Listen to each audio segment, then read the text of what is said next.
చెప్తాను పాఠాలు నీలేత పాదాలు జలపాతమయ్యేట్టుగా నా దారినే మళ్ళించగా నీకెందుకు అంత పంతం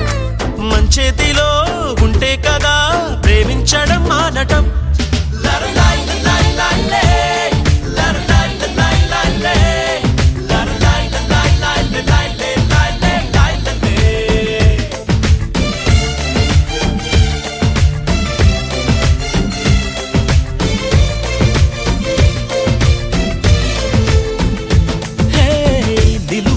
నిన్ను ఎప్పుడైనా నువ్వు ఎవ్వరు అని అడిగేనా ఆ చిత్రమే గమనిస్తున్నా